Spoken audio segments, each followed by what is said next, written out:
I'm Lien-Hang Nguyen. I hold the Dorothy Borg Chair in the History of the United States and East Asia at Columbia University. I'm also the director of the Weatherhead East Asian Institute and co-founder of Vietnamese Studies at Columbia. Welcome to The Vietnamese. I'm your host, Kenneth Nguyen. Being part of a culture of nearly 100 million Vietnamese people in the world today comes with a lot of pain, proud history, and privilege. Join me as I highlight and explore the Vietnamese experience from all over. Thank you, Hung, for coming on today. It's an honor. It's great to be here, Ken.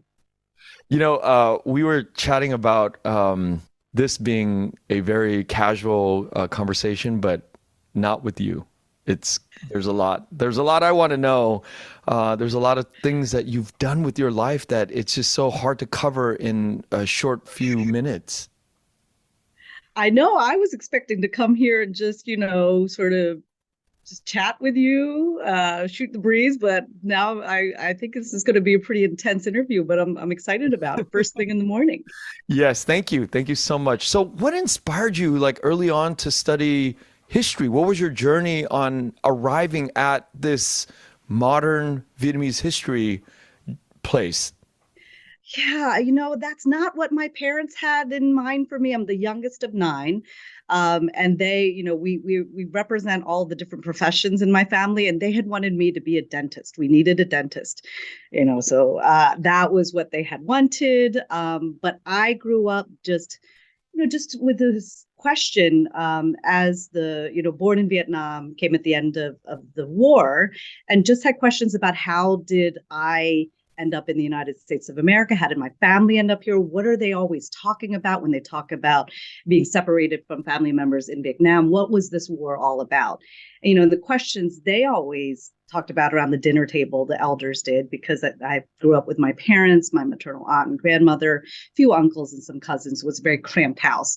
But the dinner table conversations were always about how did South Vietnam, how did the Republic of Vietnam lose that war to the Vietnamese communists in the north and their allies in the south?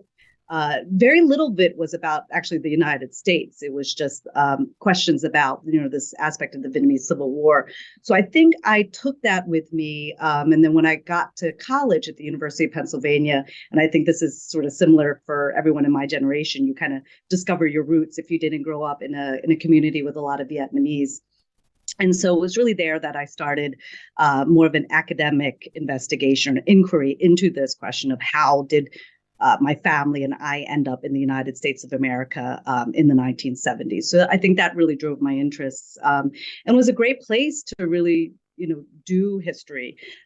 University of Pennsylvania, I had phenomenal faculty, teachers who really encouraged me to find out more about modern Vietnamese history.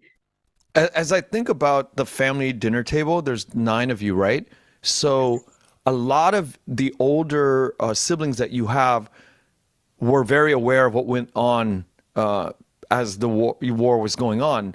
They're probably in their 60s now, and I can imagine how much that affected you sitting at the dinner table listening to these older siblings speaking probably Vietnamese because they come from Vietnam as teenagers or how did that influence the journey for you? It's interesting. I mean, even there are 9 of us, and we are about 2 years apart. So you're giving away our ages right now, Ken, and they won't like that you have brought up that they are in their 60s because I think we all perpetually think we're in our 20s or something like that. But they did. I mean, my eldest brother was 16 when he came, so he has very vivid memories of the war, of escaping. And I think he and the, sort of, I'll just call them like the older siblings, really didn't want to focus on that very traumatic past. And then added with that, the sort of necessity to because he went right into high school, senior year of high school, and then went on to college, that we had to make ends meet. And so the notion was, you forget about this painful past, you major in something that can make money and help support the family. So it really, it fell on the younger siblings, this sort of liberty and freedom to explore something like history and to major in a liberal arts, sort of discipline, to really enjoy a liberal arts undergraduate education. And so I had the luxury, the freedom of being a history major in ways that my older siblings didn't. They ended up doing more sort of what quote unquote practical degrees in engineering. And again, it was because they needed to go out and make money to support the families. So in many ways, they were more like my parents in the sense that, and here that stereotype of Asian parents who want to forget about the past. There's nothing that we could learn from it. What's the point? In addition to that, it was also a painful one in which they were separated from family, from loved ones who were stuck back in Vietnam. So initially, it was one of these things. By the time I, entered college and then decided I was going to pursue a PhD again, this painful episode of our past, they were like, we don't think this is a good idea. Again, dentist, you can make good money. What are you going to do with a history PhD?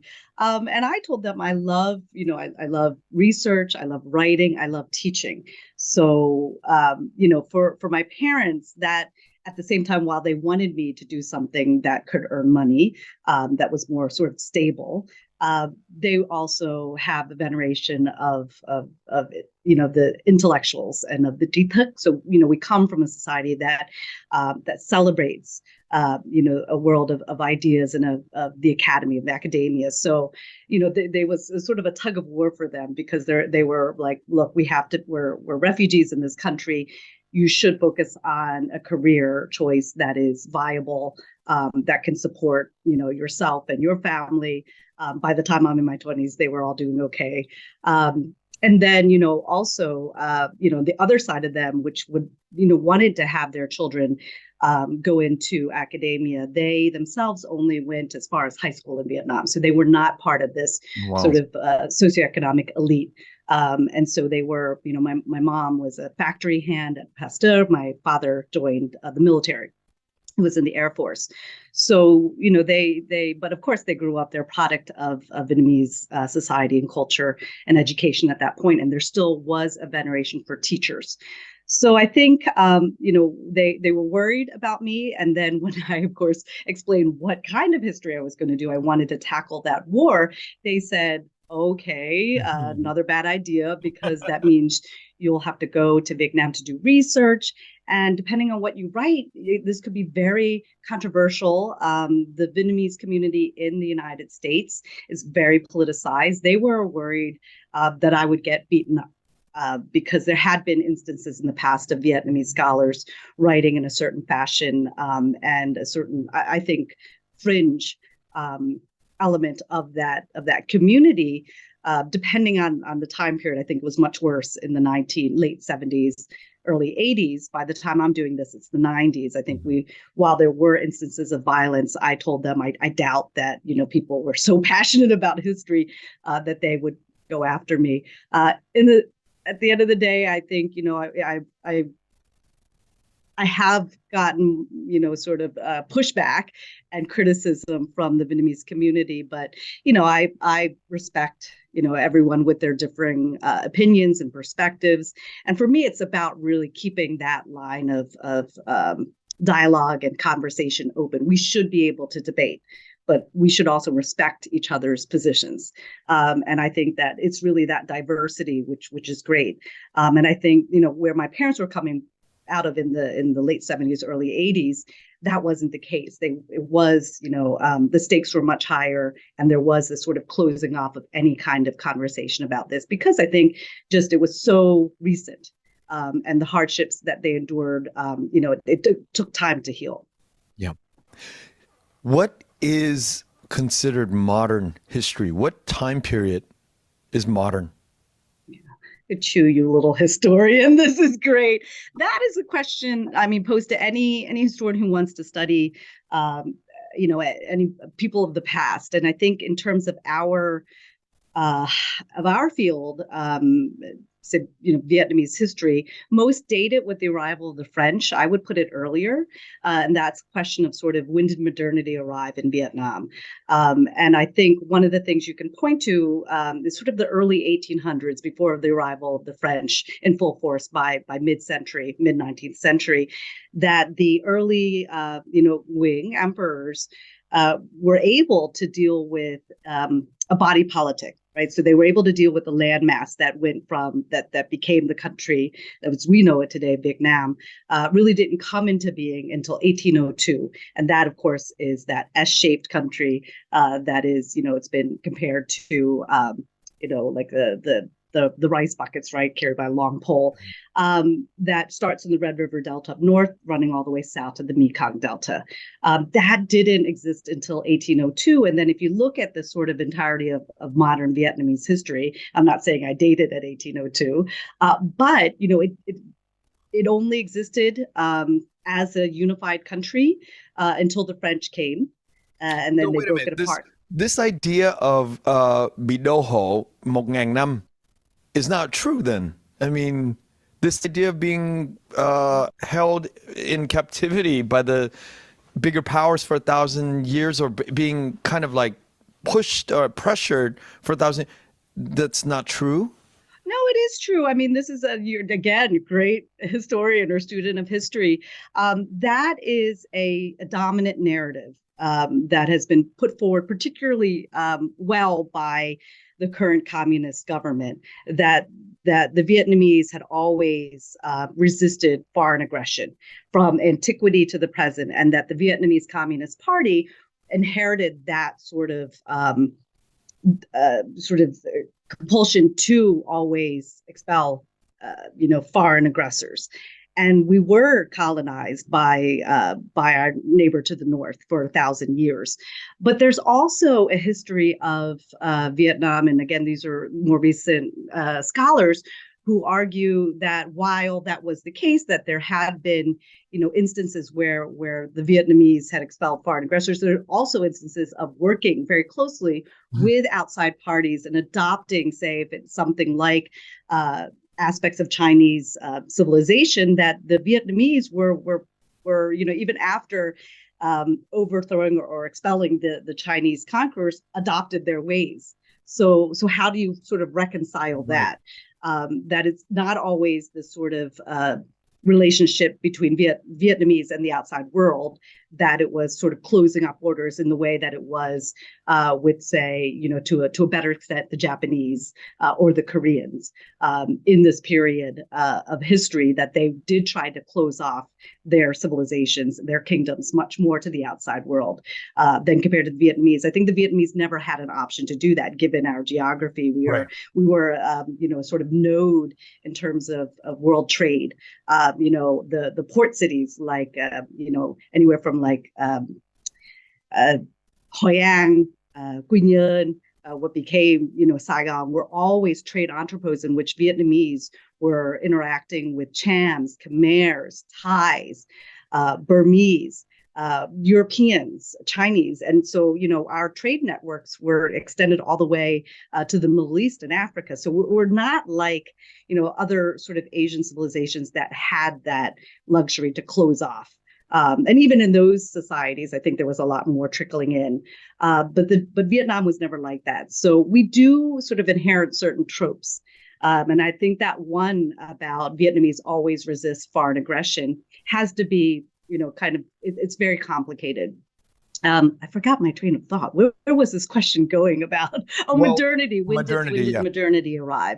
So, I think I take the early Nguyen emperors and what they were able to establish in this sort of unified country, because prior to that, there was, I think the history of Vietnam is that there were many Vietnams existing in one space that we know it today as that S-shaped country.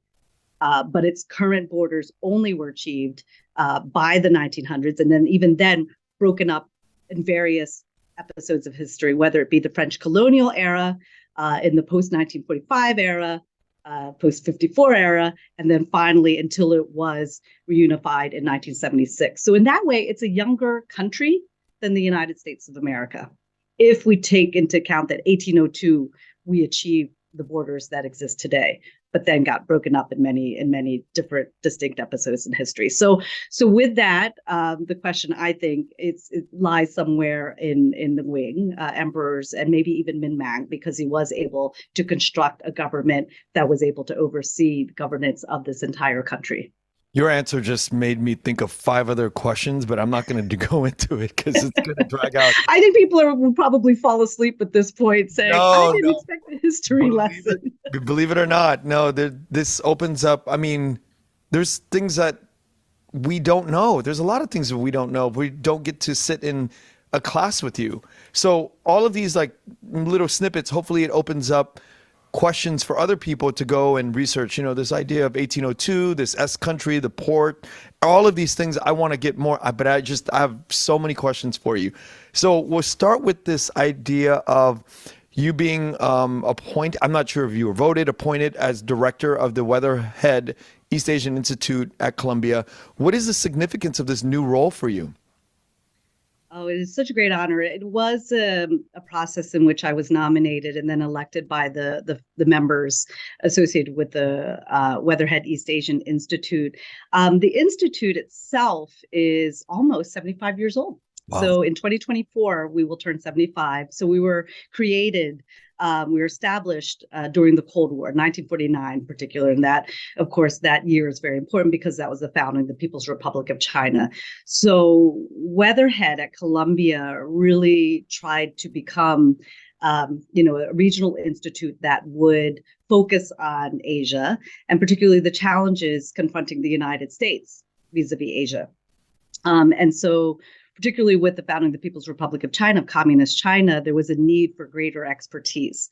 So the Institute was able to attract faculty, to provide funding, to really be the sort of hub for all things Asia, to provide information, to provide basically insight into Asia, within the social sciences as well as the humanities. So that was the sort of mandate with the East Asian Institute that eventually became the Weatherhead East Asian Institute. And I'm the first Vietnamese American woman who's director. The directors tend to, initially, of course, tended to be Caucasian males. And then more recently, we had scholars who focus on China and Japan be directors. This is the first time that someone who actually does Vietnamese studies overseas is the director of probably the most powerful regional institute that is very strong for China, Japan, Korea, and hopefully under my directorship continues to grow into Southeast Asia and particularly Vietnam. And it's an important time. I mean, I think you pointed out that there's so many aspects of Vietnamese history or Vietnamese studies that requires the next generation to focus on in terms of their PhDs or undergraduate level. I mean, we really need more research done, more scholarship done on Vietnamese studies, particularly as Vietnam continues to rise in importance, and particularly as Vietnamese, say in America, continue to be an important, sort of community within the United States. That we lag behind these other country groups, and so there's always this thing that it's always dominated. Any Asia institute's always dominated by China, Japan, and then now Korea. So it's always CJK. And I hope one day that V gets in there too, because it's really our time. And it's only come much more recently. So part of the Weatherhead East Asian Institute, what we're doing here is I am trying to build a center for Vietnamese studies. And with the center, it's not just, kind of relying upon the faculty here. There's myself, there's John Phan, who teaches in East Asian languages and cultures. And then we have 2 language instructors. But with that brick and mortar, the center, what we are able to build and what we've built up to this point can stay into perpetuity. And it's important because I think it's a moment in which I feel like Vietnamese Americans really need to,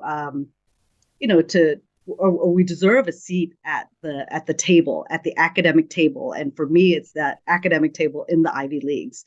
I really think opens, so many new opportunities for subsequent generations of Vietnamese and Vietnamese Americans that it's one of the hardest nuts to crack, or it's one of the hardest spaces to get into, and that is the sort of Ivy Leagues, because again, there's such a sort of very important, they're very important institutions in the United States, but they're highly elite.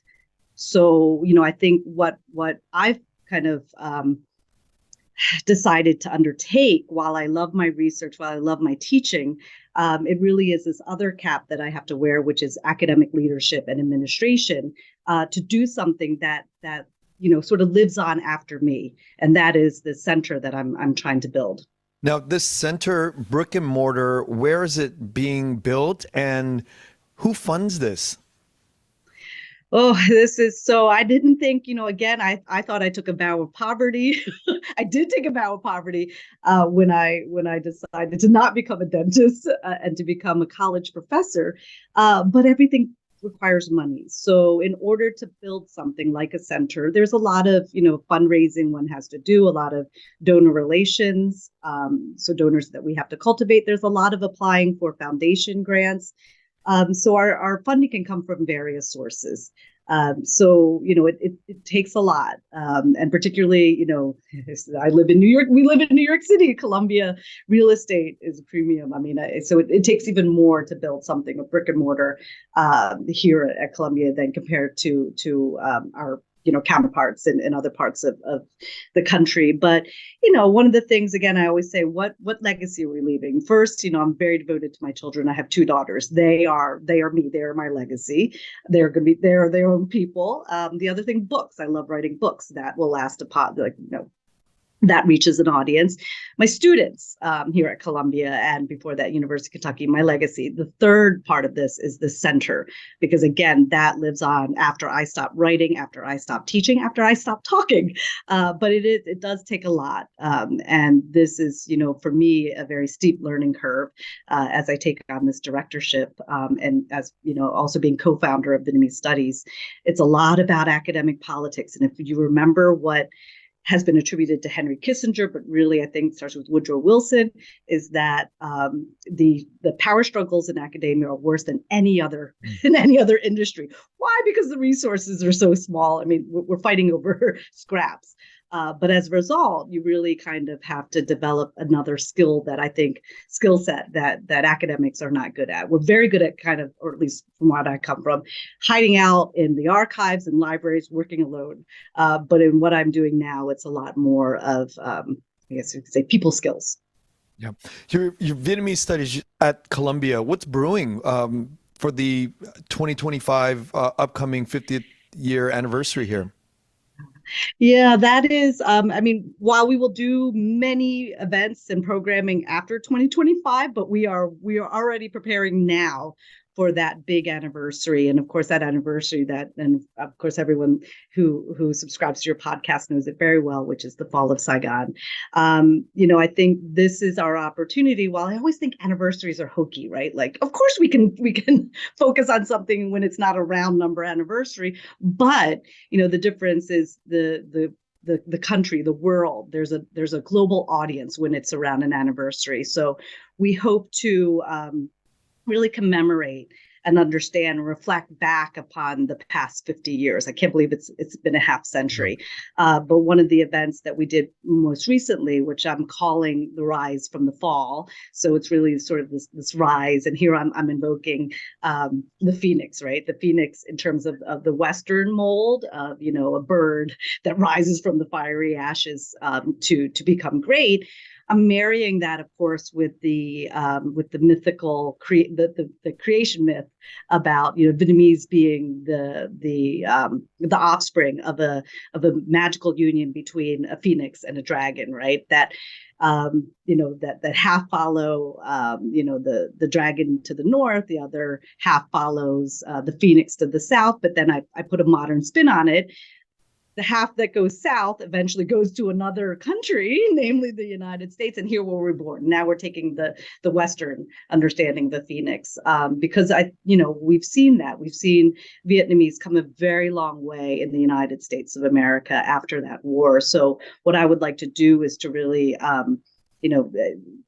both, kind of celebrate, but then also understand the hardships and the hardships that we endured and the hardships and challenges we still face. So it's not this sort of Whiggish history where it was like things were bad and now they're great and they will continue to be great. No, there are always bumps on the road, and there's ups and downs, and we really though need to kind of investigate more of that very important history to understand where we are today, and then hopefully project where we will continue to go in the future. You're bridging both the homeland and the diaspora. You have a big involvement with Fulbright University in Vietnam. You're on the board. And I am curious because I've interviewed several members from Fulbright, and I love the mission.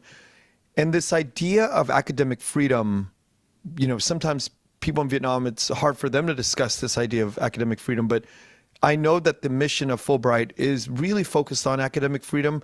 But how much academic freedom are we really talking about here? And what does that even really mean? That's a very good question. Fulbright University, Vietnam, I don't think I've ever encountered an institution that has inspired anyone who comes across it, who wants to learn more about it, who actually meets the students, the professors, the administrators on the ground running this amazing institution. Fulbright University Vietnam was a product of, is a product of U.S.-Vietnam reconciliation. It is the good side of the state-to-state relationship between these two countries that used to be bitter enemies and shared a tragic, violent past, to now looking towards the future and the relationship and the partnership that should provide the basis for peace and stability in the future. So what was this, again, this major clash, probably the most devastating war of the 20th century, to now, again, U.S.-Vietnam being a relationship, being a partnership that should hopefully maintain the peace in the region. I find that so interesting when I teach my students about, U.S.-Vietnam in the 20th century and what U.S.-Vietnam can be in the 21st century. Fulbright is the product of that. FUV is an exceptional university, and I want it to succeed. And so for that reason, I was lucky enough to join the board of trustees, and I think that's really our mission.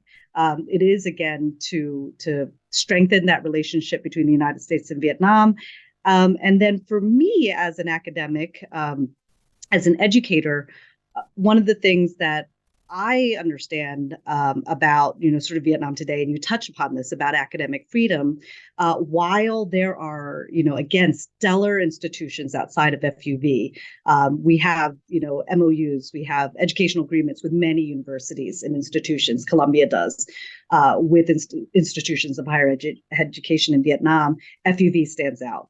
And the reason FUV stands out is I think, it really combines the best of U.S. style higher ed with the best of Vietnamese higher ed, and I think in that partnership they'll overtake us all, especially for something like Vietnamese studies. I mean, I want to see in my lifetime that the number one institution to learn about Vietnam and Vietnamese is Fulbright University Vietnam. At the same time, again, as someone who has studied a little bit about, sort of U.S. institutions of higher education overseas in other countries. I mean, the United States has been building colleges and universities in other regions, since the 19th century. There was definitely a big spurt again in the 1940s and then in the post-45 era. One of the great things is even if it begins as an American concept or creation, it quickly returns to the host country and to the host people. And I think what is pivotal, though, is that in the early years, in the decades when it's still a partnership between the United States and the host country, that, again, you get that best of both worlds. And that continues. It doesn't matter, who actually owns the institution after a certain period of time, but that foundation is already laid. So FUV does benefit from having more academic freedom and liberties than their counterparts in Vietnam. And I think that, one of the things that Vietnam is trying to do today is to educate the next future, their future their young people, the younger generation, to create leaders. And when I was in Vietnam most recently, and I was giving a talk about the importance of a private, non-for-profit, liberal arts-based undergraduate institution with a core curriculum.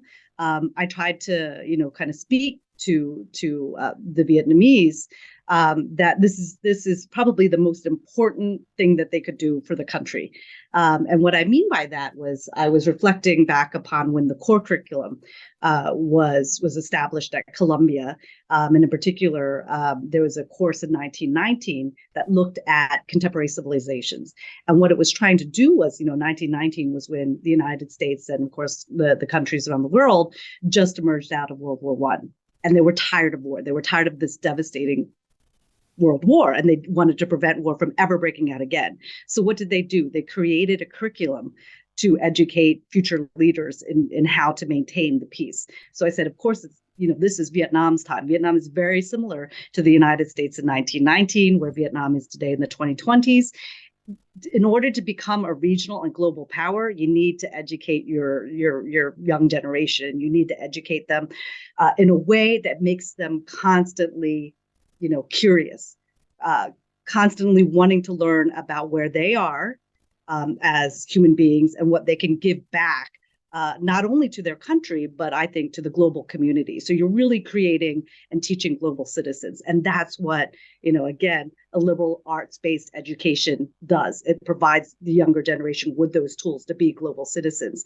So this is the time for Vietnam, given where it is today, to really invest in higher education. But the simplistic view of some implied restriction or restrictive sort of viewpoint from the current government is, it's like the elephant in the room. We don't really talk about it because we know that along with more education, along with more academic freedom, comes ideas, and ideas brings change that sometimes an incumbent government doesn't want to face. And so how do we mitigate sort of like this, the two different ways of looking at, just a completely wide open democratic place versus a government that's still sort of coming up in its own Confucian. Yeah, that's how I like to look at it. It's like this Confucian way of applied pressure from the top down. It's a great question. I think this is what students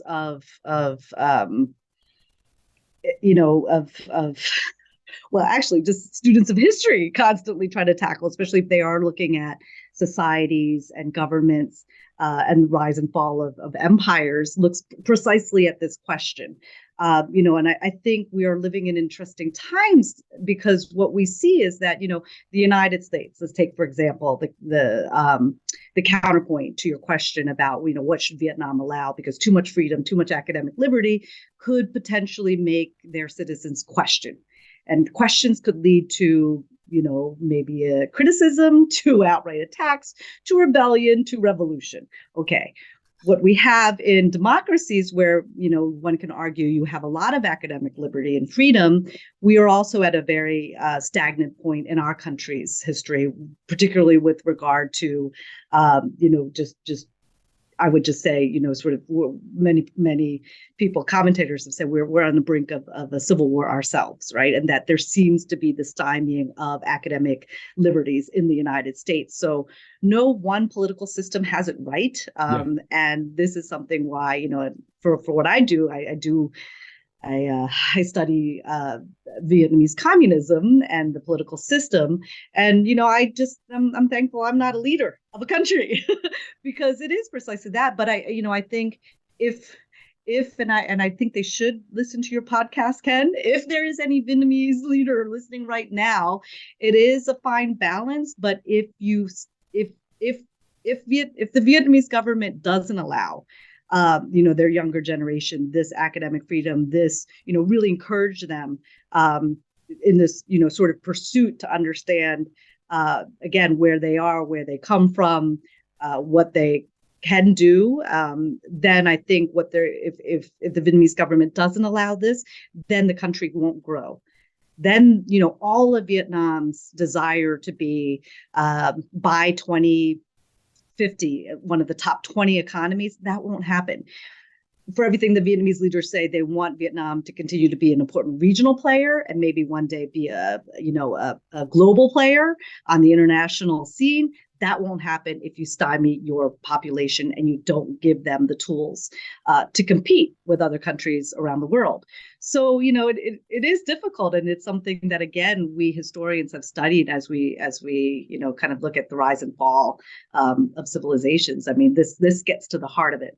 Yeah, it's not a simple answer. And I don't ever think that going to any extremes of saying, oh, it's the government, or I think there's a lot of baked in sort of like, again, Confucian sort of hierarchical, patriarchal ways of governing that lends itself to the current government. And it's not just like this political ideology, but there's also the cultural ideology of top down and, the enforcement styles of being Vietnamese. I mean, let's just so I think that there's a lot to sort of unpack in the next decade, and it's interesting to see it.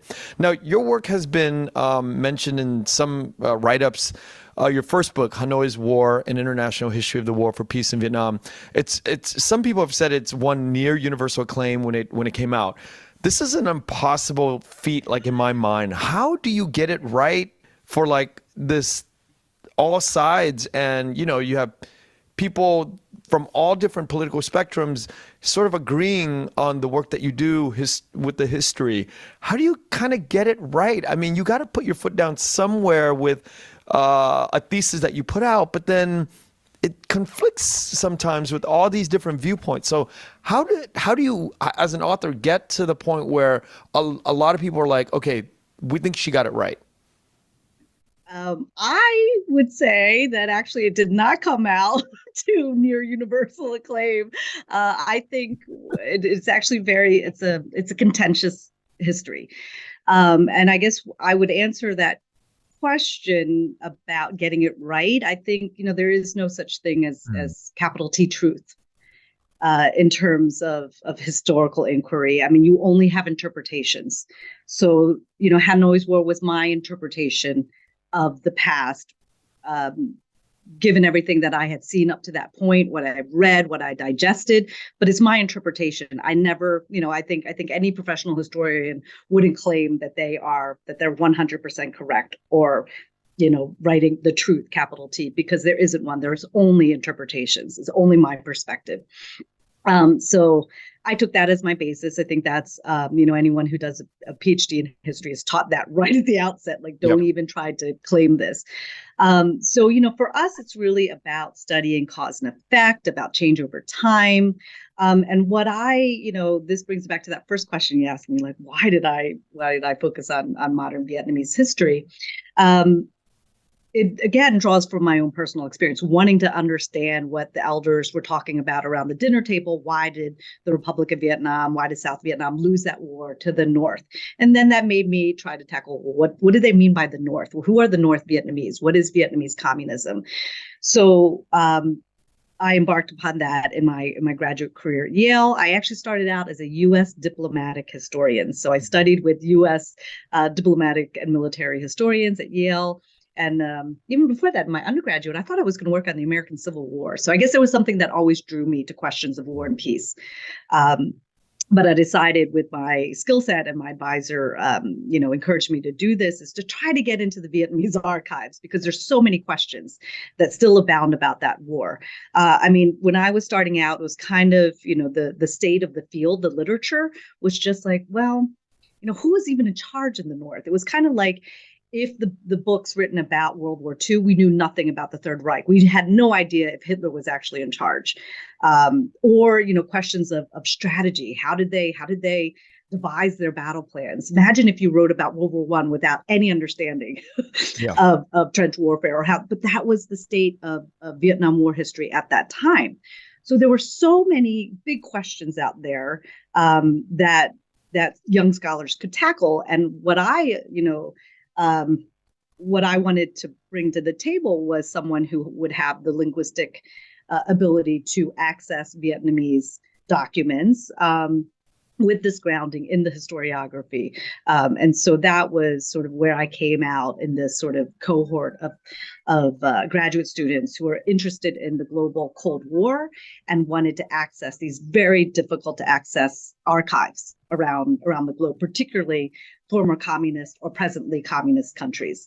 So, it was happening at a time. I started doing research in the 1990s. This just was, around the time that the Vietnamese government was welcoming back Vietnamese in the diaspora community to return to Vietnam to help rebuild the country. And I loved it. I loved my time doing academic research in the archives. But, it was complicated because for Vietnam, this was really that war is so tied to the legitimacy and the sovereignty of the Vietnamese Communist government. So it was very hard to kind of, as you said, like unpack and try to do research regarding, this very, very important period in Vietnamese history and the government's role and the party's role in that war effort. So it was a lot to tackle, but again, I enjoyed the whole research process. And I think I was fortunate to be able to see materials that had never been declassified. So in brief, the three archives that would have revealed the most with regard to Hanoi's war are the party, military, and foreign ministry archives. They still remain to this day the three closed archives. So they don't even allow foreign scholars. Let me say this. They don't even allow Vietnamese national scholars in those archives. Those archives are just closed, period. So it's difficult then. It was difficult to write the kind of book that I wanted to write about. Are they open now? Are the archives open now? Wow. No, they still are. They're still closed. I was able to gain entry into the Foreign Ministry archives and have received and looked at classified documents that are still closed and called MIMA. They're still secret. But again, since there were so many big questions out there, like who was even in charge? Was it Ho Chi Minh? Because we constantly see pictures of him. Was it General Vo Nguyen Giap?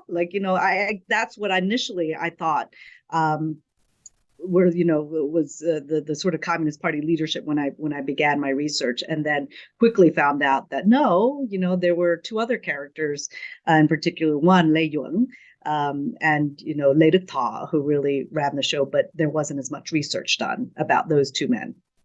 We as growing up in the U.S. as kids, we just knew that it was just that side and our side, right? It's just we think of these things as two sort of like black and white entities, but as I've read more about the work that you do, there are so many different factions in the North Communist Party, and then there were so many different factions in the South government. Do you think, this is a very simplistic question, but we can start from this point, do you think that the North were actually more unified and therefore won the war and pushed through? Or do you think that there were much bigger components to this, and it's not really just how unified the North was or how unified or not unified the South was? What were the things that led to the cultural side of the North winning, quote unquote? Yeah. Those are great questions. It is a lot to unpack and to kind of tease out. And, I would encourage people to read Hanoi's War to do so. But I think you're right. One of the things that I wrestled with, again, there are these big, there are these shibboleths, or these touchstones in Vietnam War history that, okay, so the communist side, that it won the hearts and minds of the Vietnamese people in the ways that the United States and South Vietnam lost in that struggle for hearts and minds. But I would actually say that it wasn't about hearts and minds, and it wasn't about really winning over the South Vietnamese people. It was about control. That was a major factor, I think, in terms of North Vietnam's victory over South Vietnam, that the communist government had a good 10 years to build a government and a system. Because, if you just look again at recent history, right after the end of World War II, there is this, the founding of the Democratic Republic of Vietnam based in Hanoi. Then you had what unfolded was the French Indochina War from 1946 to 1954. So 54, finally, the countries divided at the 17th parallel at the Geneva Conference.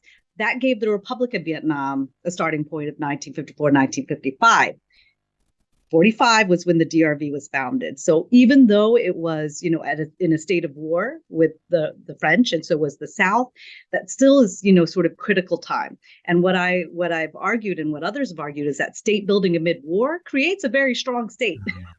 And the Republic of Vietnam, again, starting out 10 years later, different host of issues. I think we also have to take into account the international climate and context at the time too.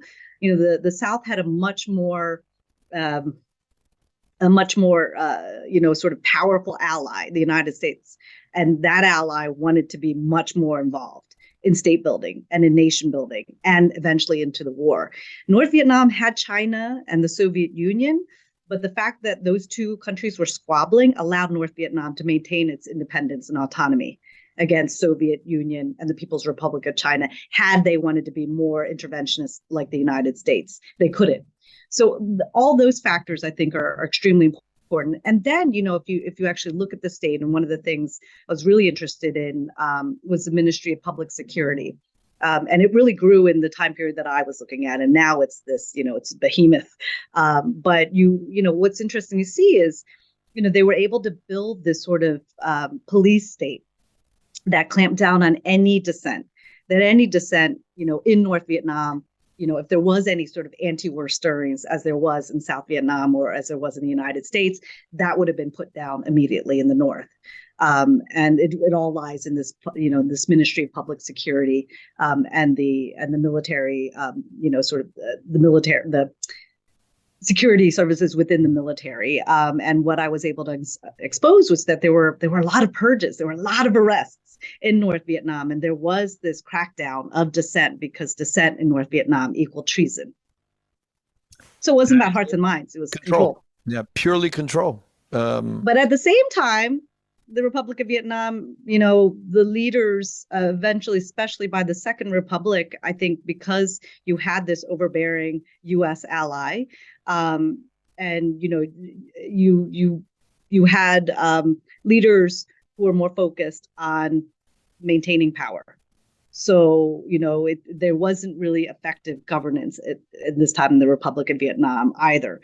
One of the things that it's very interesting, even if you look back at the French colonial period, South Vietnamese Saigon politics was very, very heterogeneous. It was very active. I mean, it was actually, that is where you can see, real democracy, not right. Democracy, but you actually have real political debates take place. And it was always in the South, always in Saigon.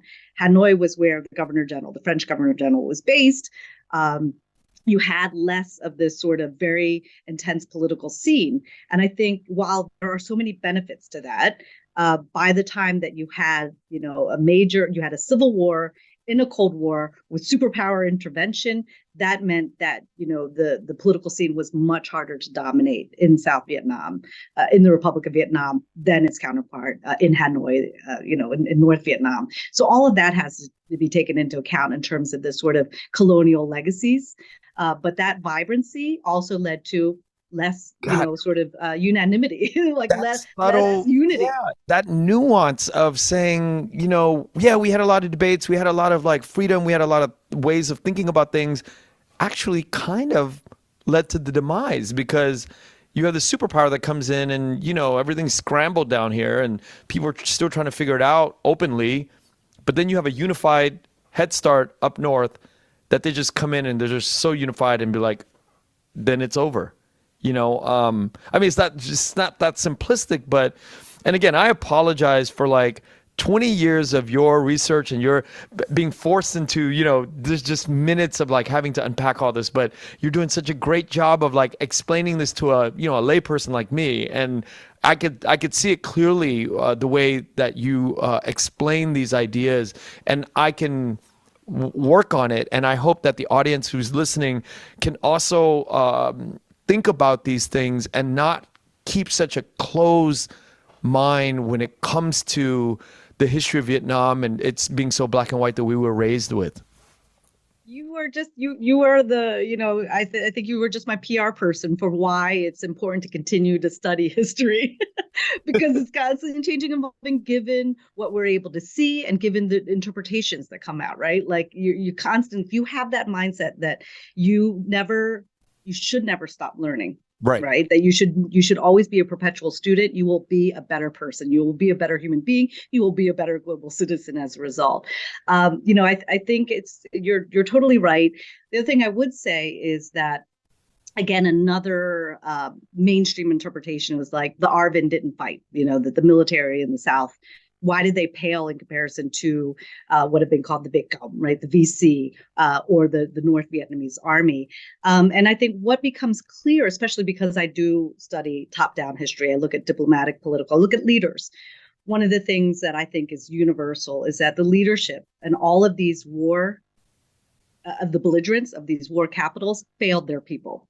I think you can see that in North Vietnam with the Vietnamese communist leadership, with the amount of purges, with the amount of arrests, with the amount of really, the battle plans that something like the Tet Offensive, right, or the 1968 military plans, the amount of people who died in this pursuit of North Vietnamese believing that they could actually deliver a decisive blow.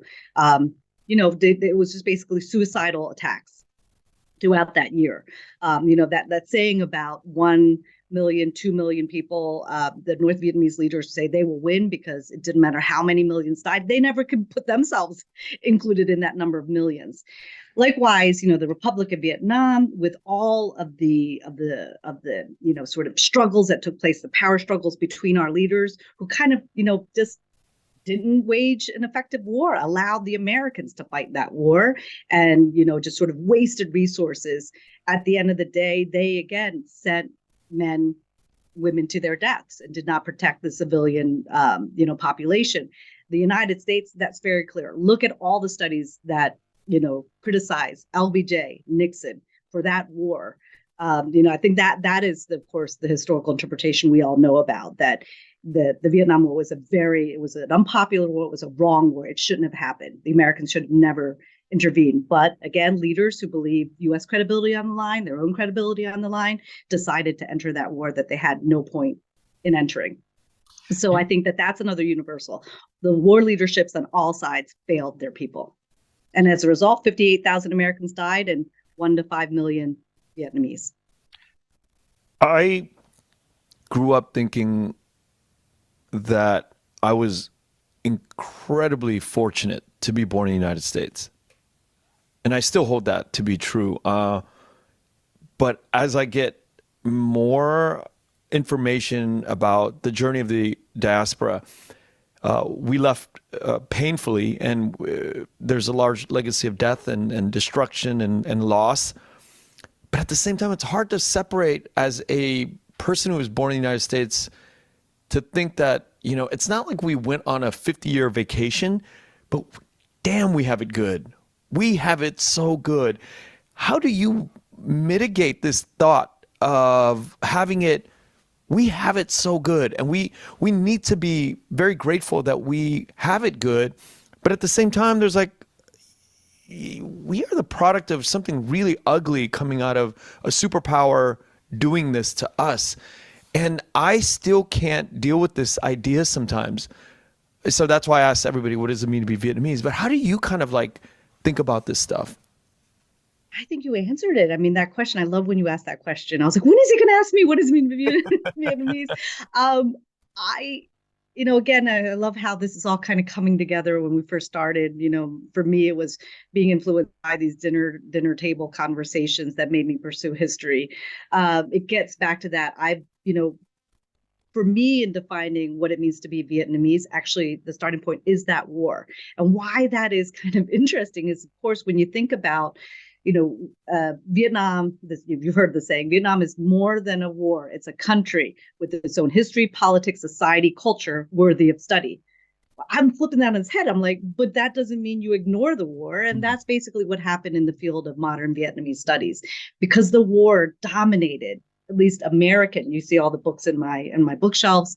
most of the the histories of Vietnam focused only on the war, and when you get down to it, really only focused on the American experience.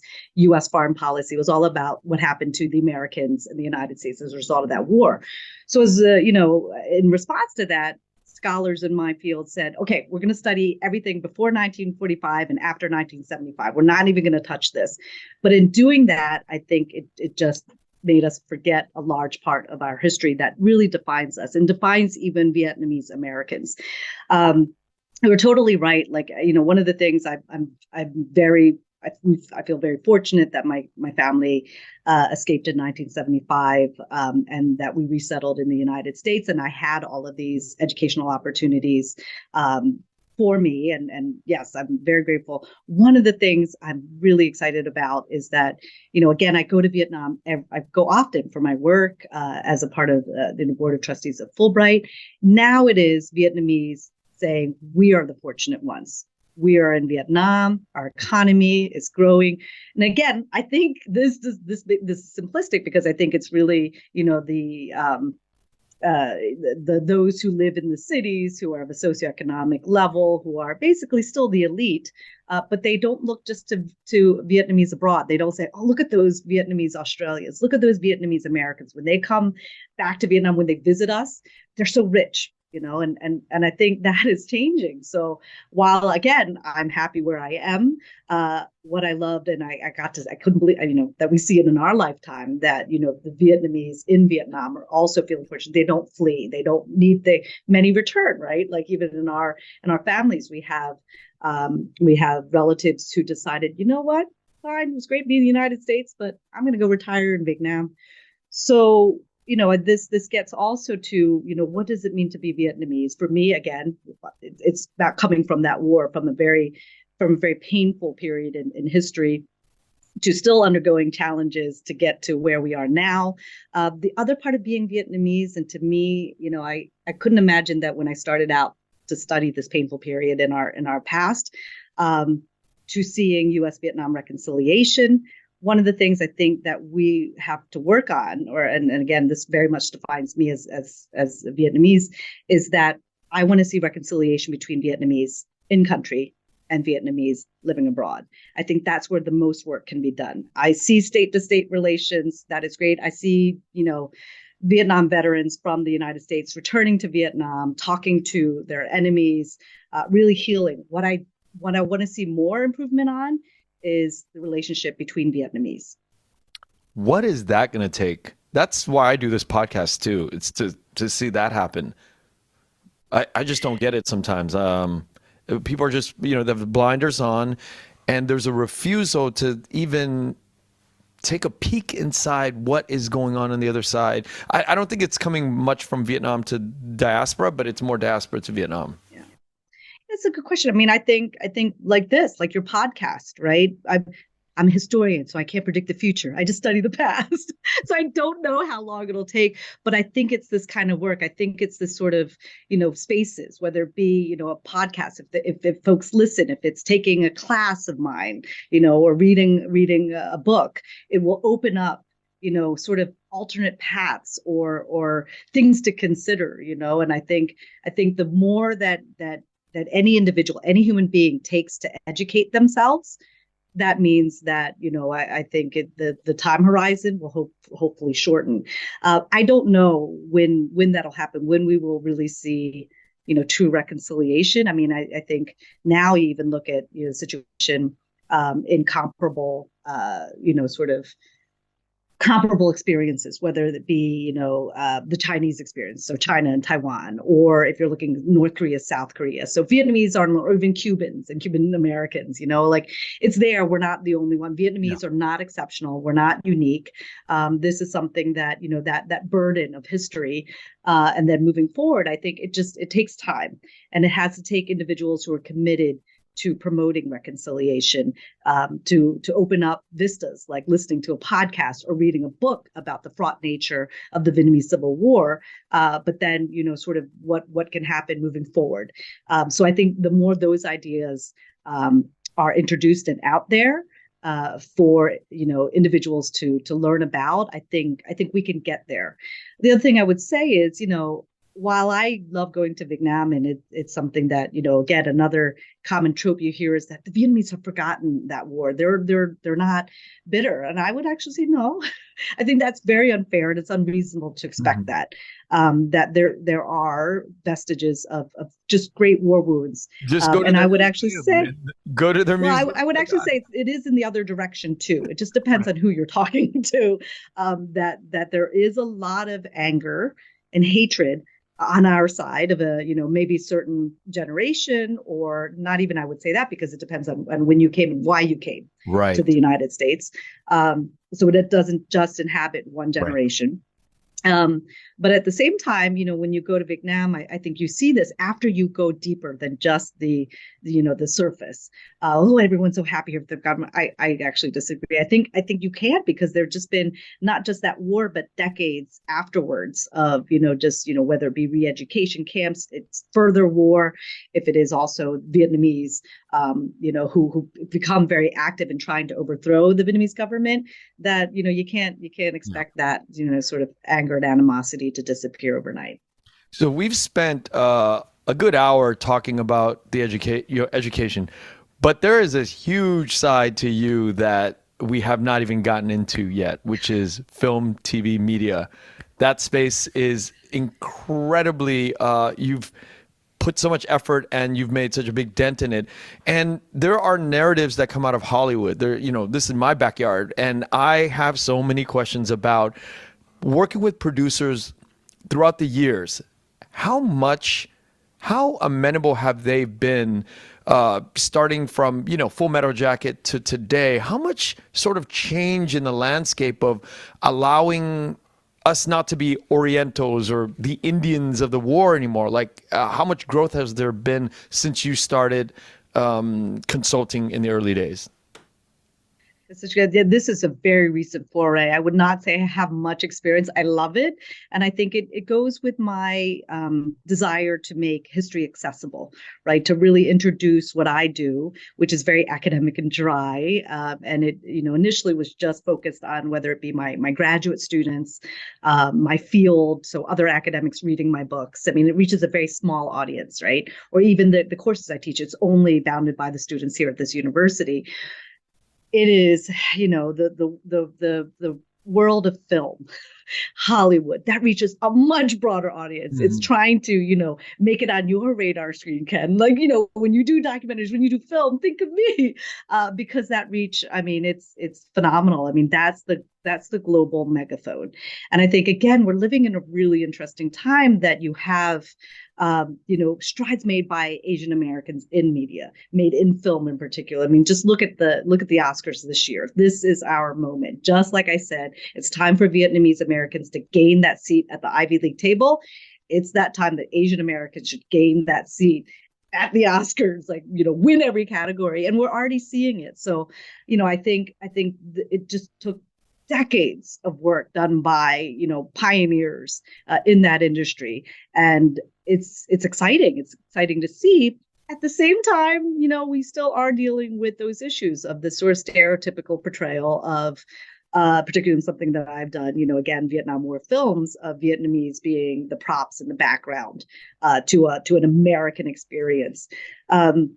It's tough, and I fight it every time I can, but at the end of the day, this is the thing. It kills me, because I'm like, you just simplified. You did a facile interpretation of a historical event. Let's say. How much of these sort of people who are in the creative control are they listening to when you say that? When you put your foot down and say, "Hey, you're making this very simple. You're not putting color on the character."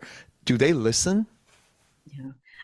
In my experience, they do. Okay. So whereas, so what we can do, I mean, I guess it's not to the point where, because there are other, sort of issues and factors that they have to deal with when they're saying, look, we want to write the script, we want to create this character, have this scene. It is for this target audience. This makes the film better. We're putting it in.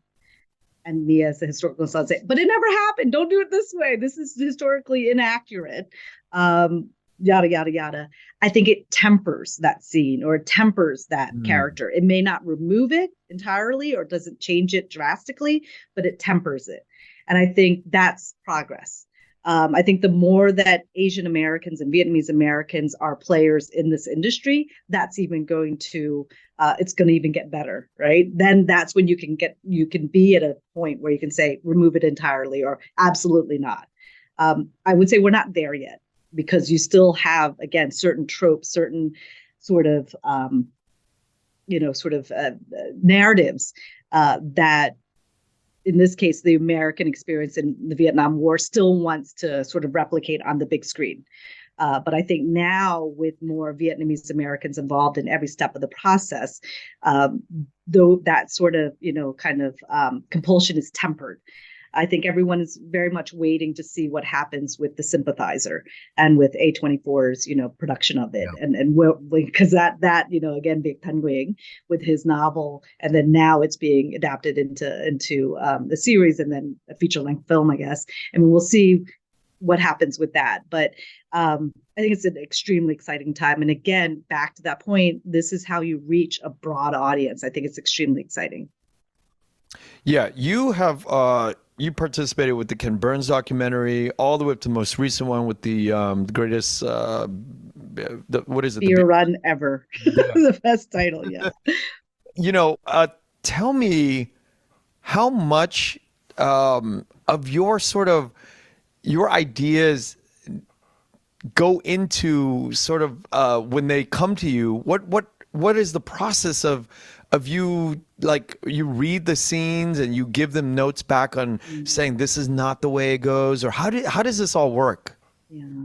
Well, I wasn't involved with the Ken Burns Lynn Novick documentary. I'm a big fan of it. I think, I use it in class. And I've gotten to know one of the senior advisors, Mr. Tommy Valali, who is also the founder of Fulbright University of Vietnam and the chairman of our board.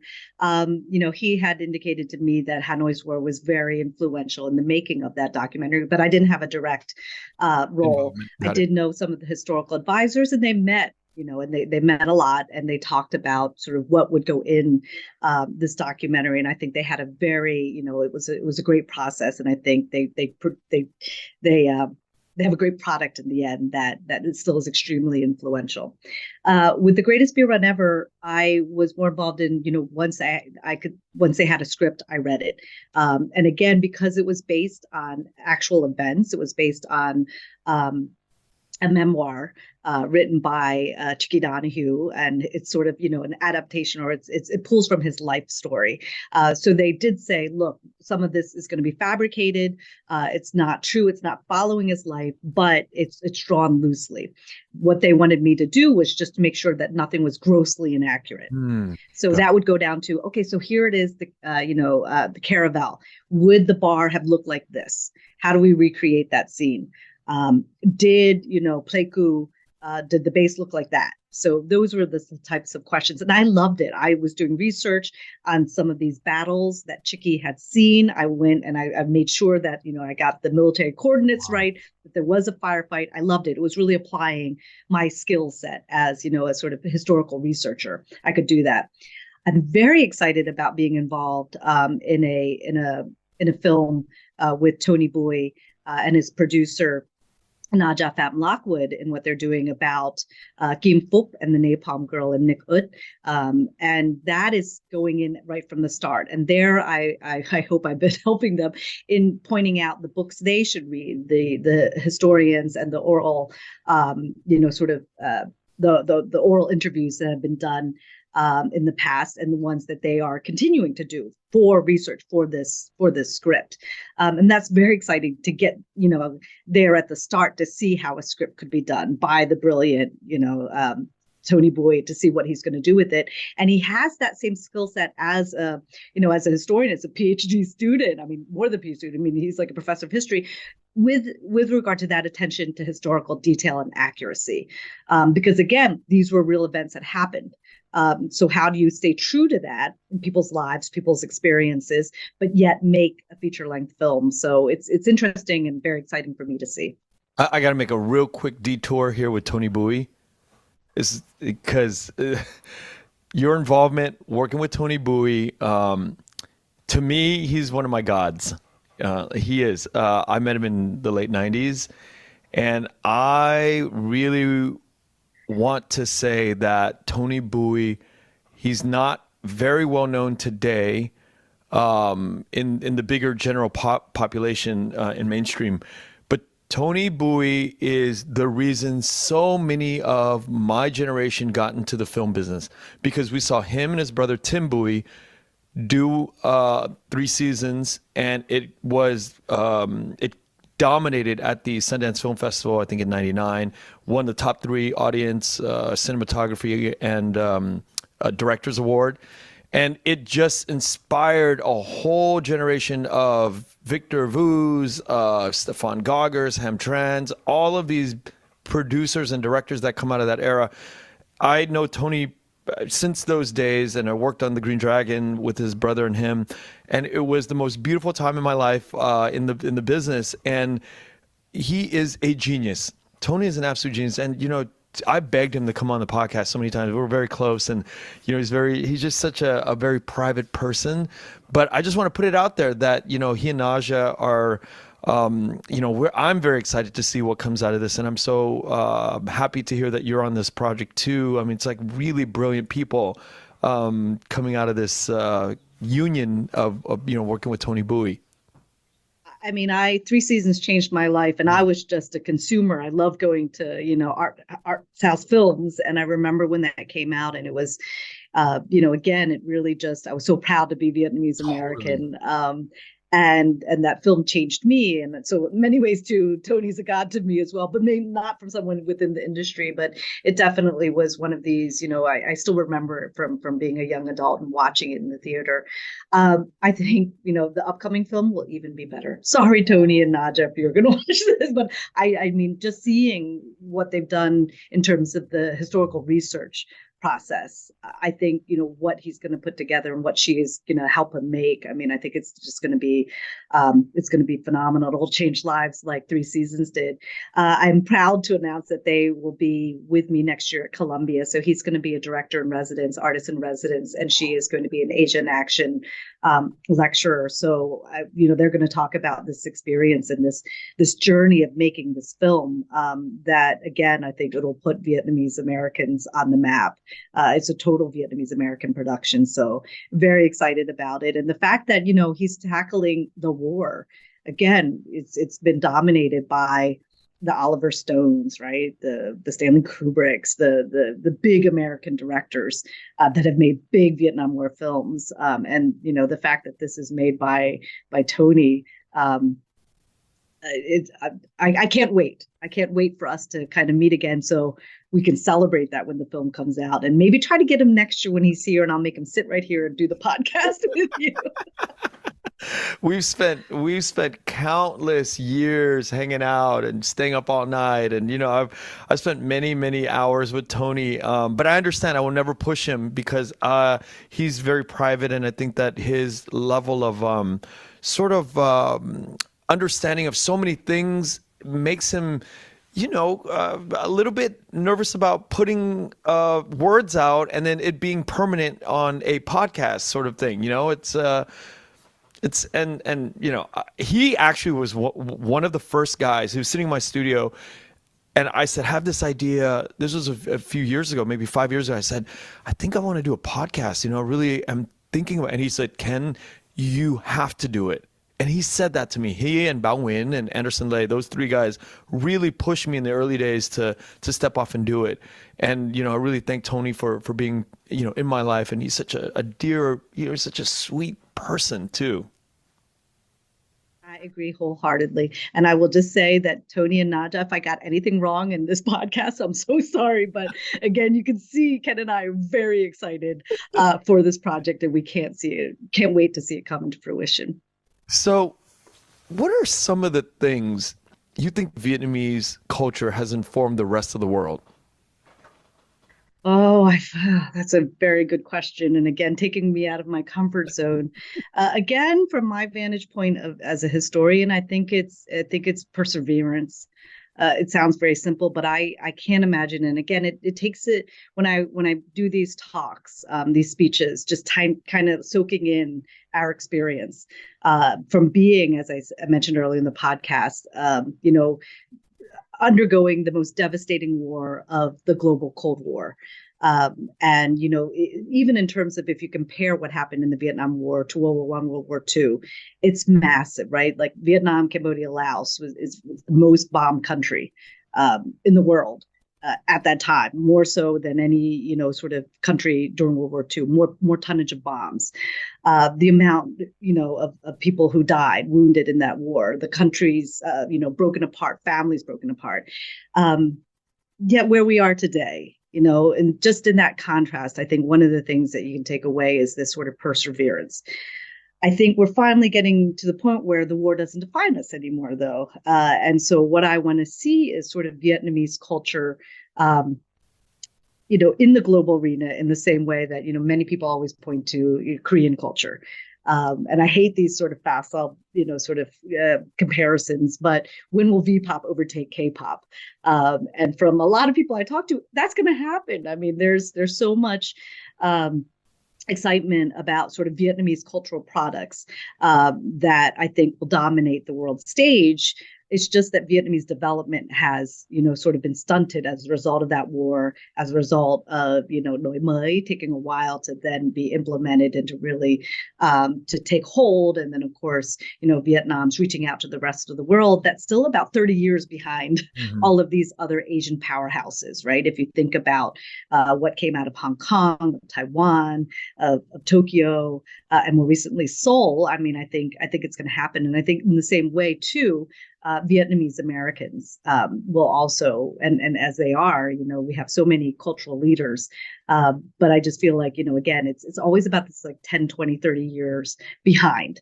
But I have 100% confidence and faith that, we are going to continue to contribute. And it's interesting to see, again, because in my lifetime, starting out from a devastating war to where we are now just blows me away. Hang, thank you so much. We packed it in today. I'm very packed it in. We packed it in. We packed it in.